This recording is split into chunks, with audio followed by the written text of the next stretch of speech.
What's up, guys? Welcome to the Sesh. Today I got a special guest, Shavi.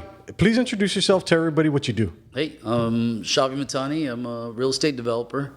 Do land development, commercial development, tinker around in a little bit, a few different sectors of the real estate world. And investing mostly, right? Investing, that's right. So when I ran across you the first time, Eddie said that you were his mentor, and I was like, yeah. oh shit! I never find people talking about mentors like ever. I search for mentors like up and down.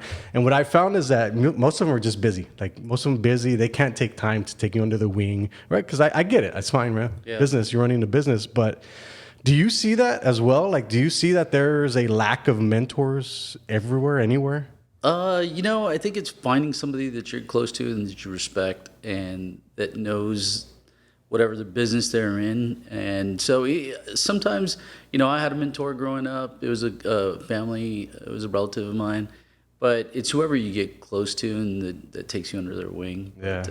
But, so I think there are there's a good amount of mentors out there. And Do you have mentors now?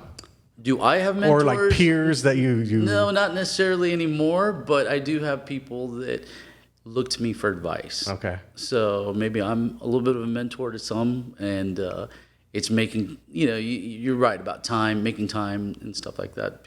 Not everybody has time, but sometimes you just have to make time for the younger people because a lot of people are looking for guidance. Yeah. And I've met with some people that have just anonymously wanted to come meet me and said, come on over, and giving them advice, When you talk about, you're talking about within the industry. Within the industry or outside of the industry. Also, gotcha. just some people have business questions and just need certain guidance. So you give them, or business guidance rather. Okay. Well, let's not personal guidance. I'm terrible. Yeah, at, nobody right? got that under control, man. Let's talk about specifically your beginning. Like I heard that you started in the e-commerce space, right? No. I actually, when I graduated high school, I knew I wanted to be in business, but I didn't have the wherewithal, the money or anything to go start a business. I was working for a cousin of mine in downtown and getting the old school education of what it takes to buy a product for $1 and sell it for $2, $3, $1.50. Arbitrage, yeah. That's retail is the quickest way to make quick cash, right? Mm-hmm. So I was getting that down, and so my very first business, I was about 19 years old, and it was a little watch stand in the mall, like about double the size of this table. And so I was selling watches there in the mall. So that was my very first business. And 19 years old. I was about 19 years old. Mm-hmm. Actually, before that, I gained a little bit of cash. I was going to the flea markets and selling the same watches because I worked for my cousin downtown. He was selling me the watches on credit. So whatever I sell, I go back, pay him, and I keep a little bit of the profit. And then you go from one. And I went to the little watch stand, and then from that, I spun off a couple of other businesses, an ice cream business, and then before you know it, I'm rolling. You're getting a little bit of cash flow, and you're spinning off next business to the next business. So that was the early roots of how I got started. Okay. And when you jumped to these next businesses, once you had some cash in your pocket, like what were you thinking? Were you just like figuring like I would just want to go into something else that's going to multiply this income, or how does that work? Like, what were you thinking at that time? You kind of start thinking it's a snowball effect. You want to make, at that age, you want to make as much as humanly possible, right? Okay. You hit your goal of 10,000. Making the next 10,000 is so much easier. And just throwing a number out there. Before, maybe the goal was 100,000. Mm-hmm. Make 100, the next 100 was a lot easier to accomplish. So right then, you're very numbers oriented, very numbers driven. I want to hit this number, hit that number. Okay, the next one, and then you're saying, what can I do to get there? And then, well, how can I get this snowball going faster? Retail is not going to do it on its own. I had multiple, and I knew I needed to take the next step. So in the next step, I had a couple watch stores, a little cell phone store. So the next step was real estate. The numbers multiply quite a bit there. When you get into those bigger numbers, and you're growing faster. So what was it that got you into real estate? Like I mentioned, I had a cell phone business, and so I was a tenant. My background was I was leasing I was a tenant. Simon Properties forever.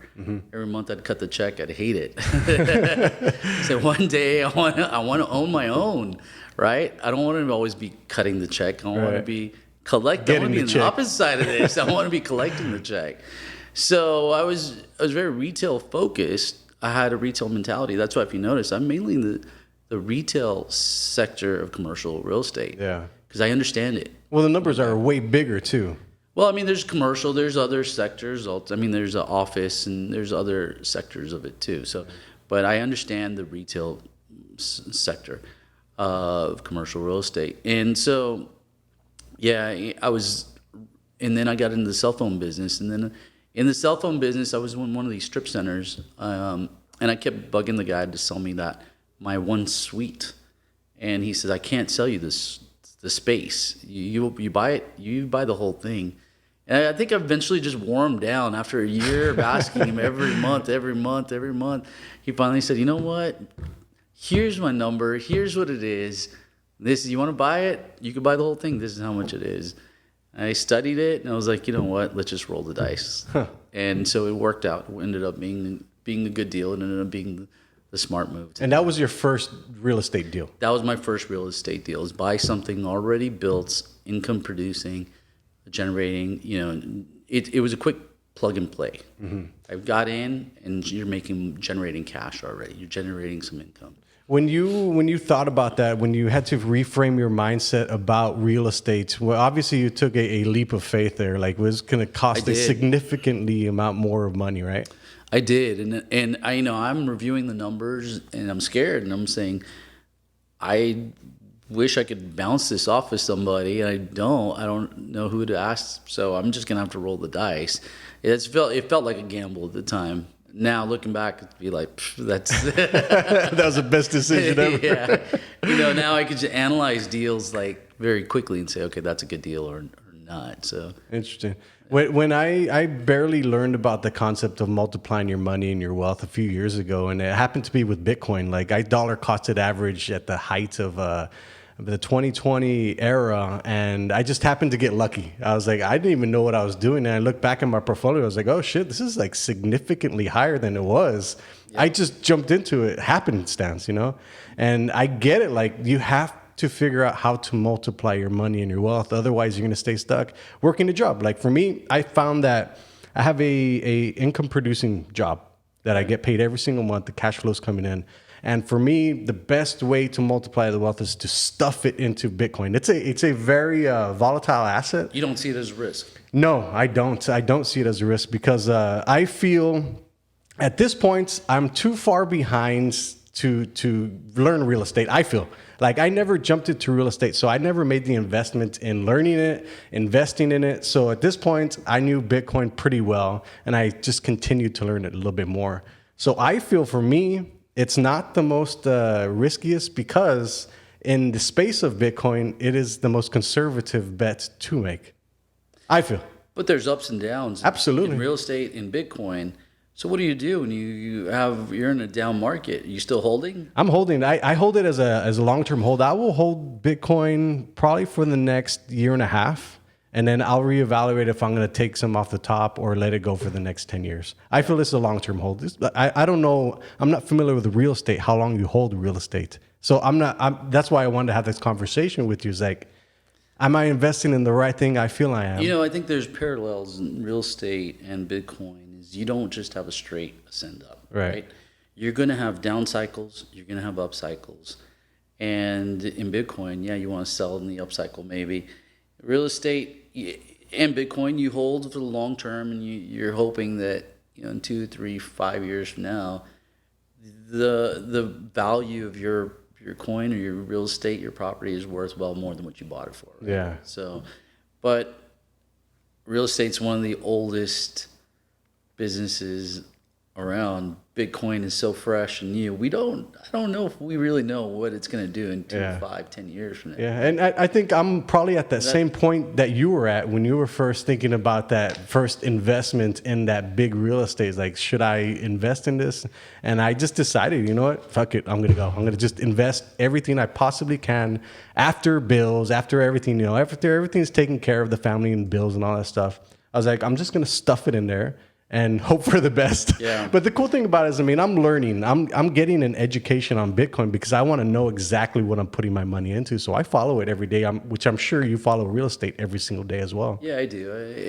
And it goes back to that saying, I think it's Malcolm Gladwell, it says 10,000 hours of something that equates to maybe, 10, 12 years? Yeah.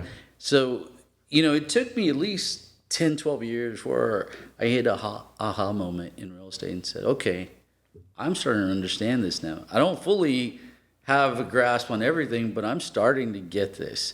So it takes a while of doing something. In real estate, there's so many, it's a big pie. People talk about real estate. Mm-hmm.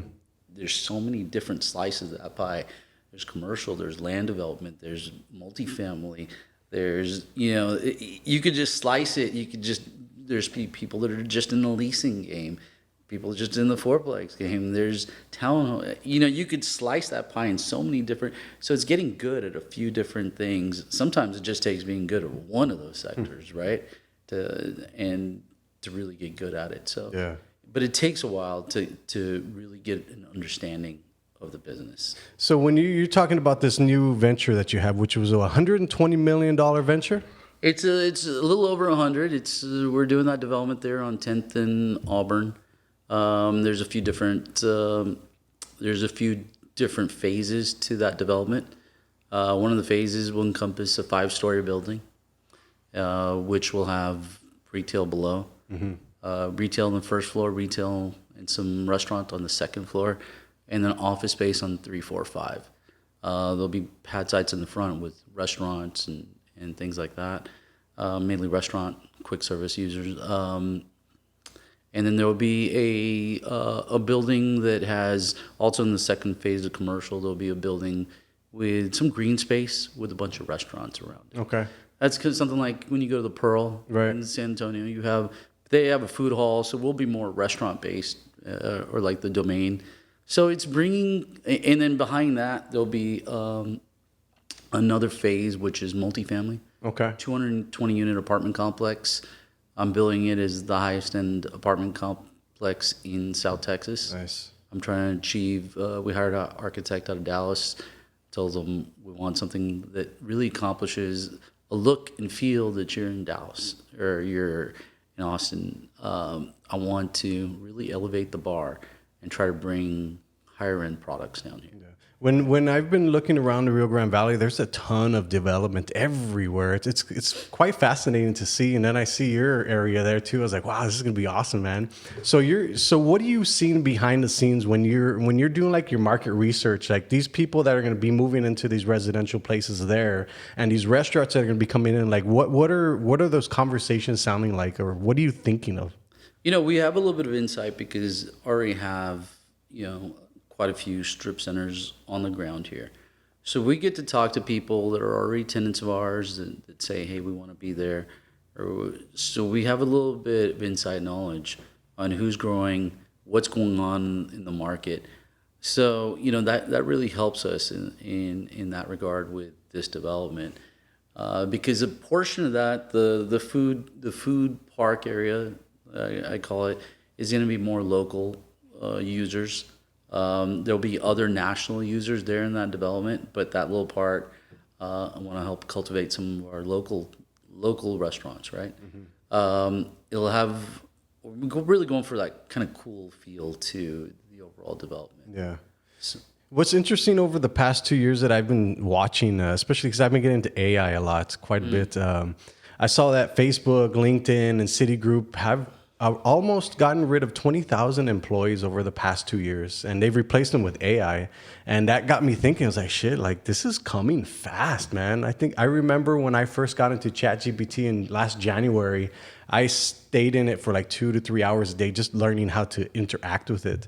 And then come along now is like, you're seeing these big, huge institutions, these companies get rid of this many people. And that just proves that you can make like $100 million business with a very small team. Like, what are your thoughts on that? I hired an architect not too long ago to do some plans for some townhome project that we're working on. And she brought them over to me. Here's the plans. I had AI do it. She told me I had AI draw up these plans. I was like, if you had AI do this, what do I need you for? Right? Yeah. That was the first thing that crossed my mind. Well, it's interesting because I've always thought that too. It's like it's not the AI that's going to take the jobs of people. It's going to be people that know how to use the AI that are going to take the jobs of people. Yeah. So it's an interesting thing. I don't know the full potential of AI. I Yeah. just know some of the things that it can do is pretty mind blowing. Yeah, and we're just at the we're at the very cusp tip it. of the iceberg Yeah, with this. it's crazy. Right? And I started studying. I got into this certificate program with UTRGV. I'm just taking the course for emerging technology because, like, it's coming, man. Like, I can see like the Rio Grande Valley is posed to have so much growth in the next 5-10 years. Like, what do you see in the next 5 to 10 years with real estate and commercial and residential? People here are anxious. They're really excited about new products and things that we haven't had here. We're getting a lot of stuff now. If you think about it, a lot of things we're getting or we have now, the gap between us and a bigger city is closing, right? Yeah. And our population really rushes to these new products whenever they come down. They support it, and I think they're starting to see the potential for South Texas. A lot of the brands are seeing that potential. Yeah, you're absolutely right, because I've seen, like, you know how the Valley was always like 1 to 5 years behind in everything? Well, that gap is I think quickly. we were closer to 10 to 15 years behind. Now we're probably like 5 years. We're not that far. We're getting a lot more brands than before. Yeah, and I saw that the White House is going to connect everybody in America by the year 2030, so that digital divide is going to be closed. So they're supposed to connect every American to the internet, and I think that's a fascinating thing, because you think about it, the Rio Grande Valley, specifically Hidalgo County, they've already invested over, like, I think it's like $350 million on the infrastructure for the internet. Specifically here in Hidalgo County. It's going to be interesting to see, like, the digitization of business here in Hidalgo County coming up. Like, what technologies are you all using in your real estate? Real estate's a very old school business, but we do have. Well, you got Eddie. Right? We do have some tools, but there's so many tools that are accessible now for real estate management and sales. You know, we do use Salesforce. We use a different real estate management for our properties and things like that. But but it's so accessible now to get a lot of these tools that weren't available just a handful of years ago. Obviously, our marketing is all done. Majority of our marketing is just on social media. Yeah. I don't think we do any traditional media at all. Wow.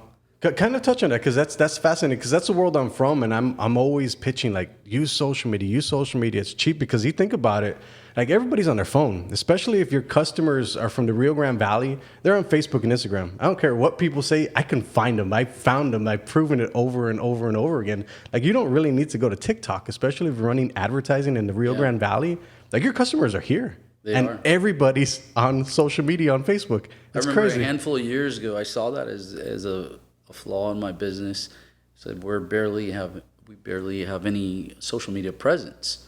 I started watching Gary Vee, and that's all he kept talking about. I was like, shit, I need to do something. Like, hey, I actually had dinner with that guy too, and he had tons of knowledge. So we made a big push, and we're doing much better at it today than we were. We could always improve, right? Yeah. There's room improvement, but the amount of social media marketing, it's amazing how many people you can reach. Yeah, Just and with inexpensively too. And inexpensively. Yeah, I don't think business owners really understand that, because if I've done advertising in the Rio Grande Valley since 2016, and still there's very few people that are using social media advertising. They have the idea that content marketing. Oh, I'm sorry, you're gonna say something? But is social media really for the higher income demographic? I think so. I think you can sell $1 million property. Not everybody has connectivity here. Yeah. When everybody does have connectivity, okay, then maybe change it, because you see some, maybe some markets that target the lower income demographic that still go with the print or TV. Yeah. I mean, TV's great, but it's expensive. I usually fast forward. I don't really watch too much live. Yeah. The difference between the difference between social media advertising, that it's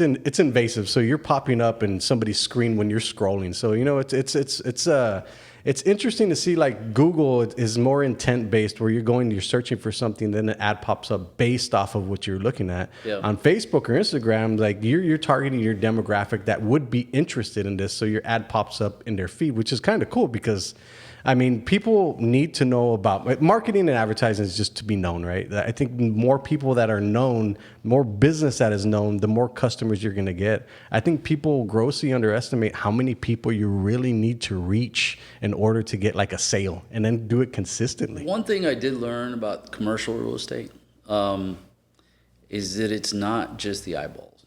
It's the quality of eyeballs. There was a piece of property that I purchased. This was a while back. It was 5 acres. It was on the market for at least 6 years. I put it under contract. From the moment I put it under contract, and real estate is one of these things where you could do this. You could put it under contract, and I had a plan to go split it up into 5 different acre tracts. Before I closed on it, I had 3 of those other acre tracts already sold to other people. So, but it wasn't the sign that was on the property for years. Really didn't do them much good because it was the contacts. Yeah. And that's what commercial real estate is. I picked up the phone, called a handful of people, and before I knew it, 3 of those tracks were under, they were already pretty much committed to. Wow. So the networking is a huge part of the commercial real estate. Eyeballs is great for branding your name, but as far as in the commercial real estate world, it's about contacts. It's about calling the person, doing it the old school way, right? I don't think that'll ever go away. No, that won't ever go away. Yeah, definitely not. Knowing how to shake hands and have a conversation, I think, is a lost skill. And you know what? On another note, people are so intent on doing things online now. Like sometimes my staff will they say I sent an email. I was like, I didn't tell you to send an email. Like call. Sometimes you have to call. Yeah. Like pick up the phone and don't do it the easy way. Like sometimes you have to interact. People want that. Yeah, you're absolutely right. From what I've seen, especially too, is like you can only go so far with like a personal brand. Like for example, like the only way you can make a personal brand, powerful personal brand, is to be able to give education and information or entertainment, any of the 3, right? But also at the end of the day, you still have to shake hands with the business owner that you're going to do business with. So don't overcorrect and be too digital, right? You gotta balance in that. Yeah, you're absolutely right. So let's talk about the criteria that you have to go through when you're looking at real estate specifically. Like what's going through your head when you saw over here on North 10th? Like what's going through your head that I can make this into something like in Dallas? One thing that I saw about that property that not everybody else saw physically is that I knew it was a quarter-mile collector, and there was a road that was supposed to be punched through there. You had Auburn going through there. It was in the long-term plan. So I studied the area. I look at where the roads are going to go. I knew there was going to be a quarter-mile collector going through there, and it was going to be a corner property, both tracks. So that really made it interesting to me. So sometimes you got to really study the lay of the land and what's going to happen. Not today, but what's going to happen in 2-3 years from now to that property, how that affects it. If a street widens, if it becomes a corner, all those things change it, right? If there's a school going across the street, so sometimes you're kind of betting on the come, right? And so I knew that about the property, so I tied up, started the development on the first section, which you have places like Howling Rabbit, and stuff like that, and that's been, some of those tenants have been wildly successful, and I knew there was a need in North McAllen for, it seems like I live here in North McAllen. We're losing all these great businesses to South McAllen. I don't know why everybody's going to. It was like we need to spur some activity up over here. So, and that it was kind of bet right on that because some of these guys are doing great. So. And when you're thinking about that too, is like does the price of like housing and the income of people in that area have a lot to do with it too? That was a very unique area because you have all the shopping right across the street, and it does help having you have the Target there, the HEB. the Sams. That helps bring a lot of the traffic, right? Yeah. So it's without a doubt the income demographic helped that area as well. Yeah. When you're having conversations with like banks or financing, and you're saying that you want $120 million to bring over here, like what do those conversations sound like? First you got to do it on paper and see if it even makes sense. What you ask for, you got to put your plan on paper and have some sort of plan in place and say, okay, this is what I'm planning on doing. This is the budget, so what this is going to cost. The fixed one is the land. Over the last few years, the construction cost was just all over the place. It was so hard.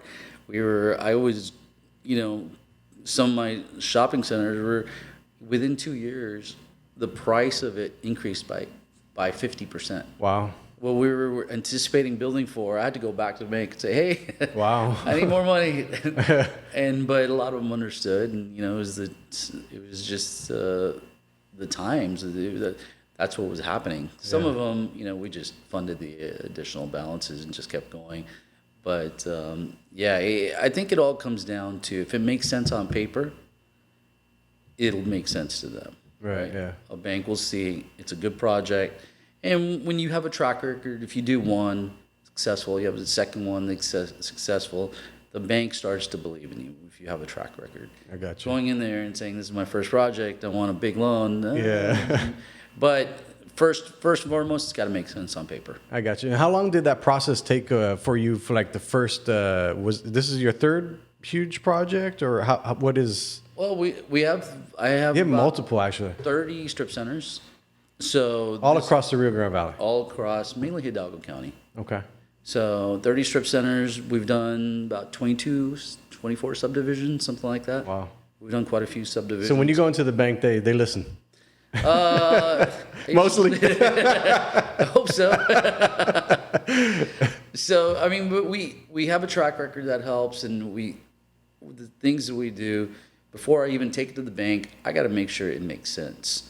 We'll do the full feasibility study and say, okay, is this something that works? Does it work for us? So before we even take it there, it'll be filtered out. I got you. Okay.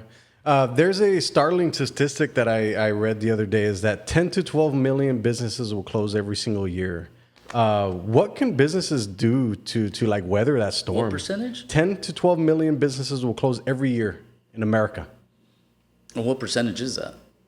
That seems like a big number. That is a big number. I remember looking at that too, and I was like, that's significant, because I was in Phoenix, Arizona at a conference, and I went next door to a plaza, and about 90% of that, it was a huge plaza, beautiful plaza, 90% of that was empty. Wow. And I was like, whoa, shit, like, this is Phoenix, Arizona. This is a big ass city. Like, there's a ton of people here. And then I started to believe that statistic, and I started looking into it. I was like, shit, that's a lot of businesses that will close every single year. Like, from your knowledge, like, what can businesses do to help weather that, or how do they get out of that or stay relevant? That's a tough question, man. Every business is so different, and it comes down to the business owner. That one's a hard one to answer. Yeah. Well, I mean, because I watched a podcast of yours, and you're talking about like just going through it, like going at it, and no matter what, like you don't give up. Like, I think that's sound advice, but how does a business owner do that when like their money is drying up? The first year of any business is always the hardest. So once you get established, you get a little bit more idea of what it is that you're doing. It gets easier. There's always challenges in businesses. So yeah, it's just sticking to it and just grinding every day, showing up and putting in the effort, right? Yeah, I think a lot of people won't put in that consistent effort like every day in, day out, because entrepreneurship is hard, man. It's like you get up and you get punched in the face one day. Rewarding yet challenging. Right, yeah. Like, for what advice would you give some entrepreneurs that are out there that are starting, they're barely starting, and that are already at some point where they're like getting some success? What's the next steps? What do you... Get obsessed with what you do. It doesn't matter what you do, whether you're in marketing, real estate, whatever it is, just study it and get to know your business better than anybody else. Just, sometimes I'll be up at night still just looking at different real estate, And this is like 11, 12 p.m., 11, 12 a.m. I'm just looking around, seeing what's there. I'm obsessed with what I do. Yeah. And I think that gives me an edge over other people. And you get to take unique opportunities too, because if you're obsessed and you're in it all the time, you see things that most people don't. That'll just glance over it and like you're over it and over and over it again, right? Yep, that's right. And when you start doing it so much, you get a good understanding of it. You get a good feel. Yeah. When did you learn that self-discovery? Like when you have to learn like your personal growth and development, like when did you know that was something that you needed to do? What's up? Like your personal development, like I got to go and learn new things all the time. I got to be on the top of my game. Like when I think I still believe I still have a long way to learn. I think there's still a long way for me to go. You never stop learning. But I can tell you, when I first bought my first strip center, it was a big question mark whether I should do it. And when I did it, I think it was a big aha moment and saying, okay, I feel much more confident about my business abilities than I did doing all this other stuff. And I was just kind of grinding and hustling. So having something there with worth and value under my belt made me feel more accomplished personally. And that I would attribute that to the money factor, right? Because if you have a business and you're multiplying your wealth by substantially quite a bit amount, then you're like, oh shit, like this is how the game is played, because you play with bigger numbers, you get bigger results. Can you kind of touch on that? Which part? I feel like for me, if I were to invest $100 in Bitcoin like today and then next week at some point, like that is not a significant amount of money to move the needle. Not anymore, right? Yeah, like at all. Yeah, not at all. But the numbers do keep accelerating. Remember, I was talking about that snowball. Yeah. Like if you make Bitcoin 100,000 today, all of a sudden, but then you get used to that amount, then you're not really. It doesn't move the needle for you anymore. You know? So how should somebody reframe their mind when it comes to money? Because I feel like money is a taboo thing to talk about, like for everybody, especially here in the Rio Grande Valley. One thing I've noticed is everybody talks in billions now. And it's kind of crazy because you go out, how many billionaires are there? There's quite a few actually now. There? Yeah. 3,000 in the world, 600 in the U.S. That's it. People should recalibrate their mind to think in millions still, because there's very far few between billionaires in this world. Like you still got to don't even think about millions. Think about 100,000 blocks, right? Yeah. Like I said, once you make the first one, it's easy to make the second one.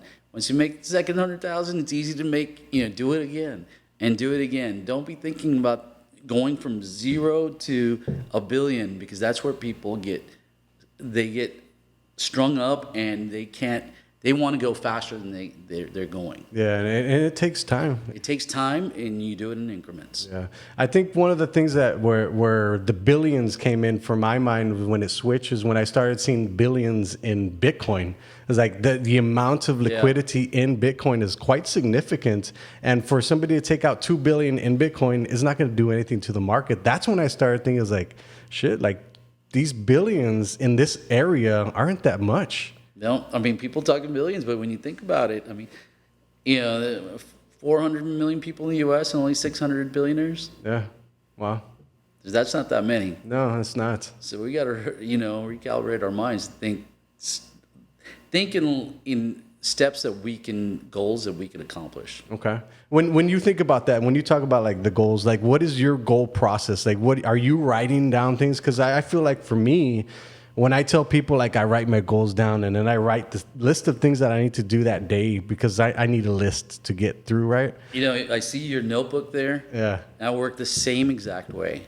I have a notebook and I write down what I have to accomplish this week or, this month. And I write down my list of things to do. I get a sense of accomplishment by crossing it out. Right. Like doing things. I feel like if I go to the office and get one good thing done a day, 1 or 2 good things done, I feel good about it, right? And so you're always just kind of pushing forward. But that's exactly how I work, is I won't remember everything I need to do. Because you have so many things. You just write it down and you mentally look at it and crossing it out. Yeah, it's interesting too because I have like family members on my list that I call. I put it on there for a reason because you get busy with life and everything, right? So you forget to call. and I forget to call. So it's like I make it a priority. It's like if you're on the list, you're important, all right? So it's a cool thing. I mean, I think great. some people think like it's dumb. It's like no, I mean it keeps me in I've contact. been doing that since I can remember when I first started business, and it helps. It helps you. It gives you daily reminders. I need to get this done. I need to cross this off my list. And for me, it feels good. Yeah. Knocking things It gives you a little out. dopamine hit. Yeah, right. Done. All right, I'm done at 2 p.m. Out of here. Right? Then go have fun. Then go have fun. Yeah, your list is over, man. That's right. Let's talk about when it comes to real estate investing for like newbies for me, right? I'm coming from like the Bitcoin world where I have some cash, right? What are the first steps that I need to do to even like start looking at real estate? Like I'm completely new to this. Like what do I need to do to get into real estate? It's really not that difficult. The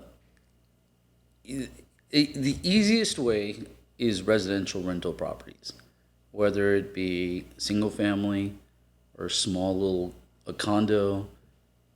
Those are some of the best ways to get your feet wet. There's a big craze down here with fourplexes right now. I don't know what's happened to that. That's blown up. It's very accessible to people. You can get in and all of a sudden you're a landlord. You're in the real estate game. And whether it's, small residential properties or fourplex. And that helps you, that's a conduit to grow into the next one or into a bigger one, right? Whether you're going to, maybe the next one's a 8plex or a 12plex or, and that's how you have to start someplace. Right. Start someplace and you start looking around. You try to find something don't go looking for a steal. Everybody, that's a big common mistake. I want to go look for a steal. You're not going to find, sometimes you will, but generally you're not going to find a steal. Just look for something that's a fair deal and try to enhance value on it. Is there a lot of competition in the area? In which area? Like the residential, the single residential, the duplexes, fourplexes. In the fourplexes, that market it's still selling like crazy. Wow. The rental market really spiked over the last few years. Every market just about in real estate spiked. So I know the inventory on the residential market really was depleted. There wasn't really much to buy. So yeah, it got a lot more challenging. What you're seeing today with these higher interest rates is there is more inventory out there. There is opportunities. Once again, they're starting. You're starting to see some opportunities. You're not going to see any steals though. That's just not going to happen. But I mean, the fourplexes, buying some and building them yourself, I think you get some upside there because you build the value. Right. You build a unit. All of a sudden, when you build it, you got some instant equity already in the game. Let's talk about absolutely. Let's talk about hiring the right people. Like for me, as a business owner, it's always hard, and I think finding like business owners that I talk to all the time is like finding the right team to help you build your business. Like, what do you look for specifically when you hire on people? And the first one, besides everything else, character. That's the first thing you look for. No matter their skill set. I'm very careful about who we're bringing to our team because you bring one bad apple into the team, it disrupts the rest of the organization, disrupts the teamwork. Mm-hmm. And I got a great team right now. We have an awesome team. So yeah, character, and then you look at their skill set. Another thing we look at, and this is something that I look at personally, is how long, whenever I get resumes, people have held 10 jobs in 3 years, I'm automatically discarding that resume. If you can't hold a job, that says something about you. Yeah. So that's one important factor. It says a little about whether you're going to stick around and whether I don't want to. My objective is not to give somebody an education and then leave and use it someplace else. Right. We want them to stick around. I got you. Okay. Before we finish off the podcast, in all your accumulated knowledge over the past years that you've been in real estate, what is the best piece of advice that you can give somebody that's getting into the game? That's getting in the game. Again, get obsessed with it, man. Dude, start studying and don't stop. And sometimes you just have to take that leap of faith. Kind of like I did. It made sense to me. Find something that makes sense to you. Study it. And some people just have cold feet before they even do something. And you got to just do it. Sometimes you just got to just jump in. Just jump in. The water's warm. Sometimes people just get that cold feet and they get intimidated by the numbers. They get intimidated by the deal. Sometimes you can't be scared. At the end of the day, it's just money, right? It's just money. You make it again. No, I think that's one of the most important things too. Is like with skills, like specifically with skill sets. That's one of the things that people can't take away. Like your job, you can lose your job, you can go anywhere, but you can't take away your skills. You're absolutely right. And your learning ability to be able to learn stuff. Like I think that's one of the most important things as a skill for business owners. Like especially for business owners, like they need to keep learning and doing stuff. So, Shavi, I appreciate your time, man. Yeah, Anything else you absolutely. want to say before? Like pitch it, man, because that's a beautiful place, bro. I'll let my work speak it for me. Awesome, man. Well, thank you guys. I'll see you next time on the Sesh. Peace.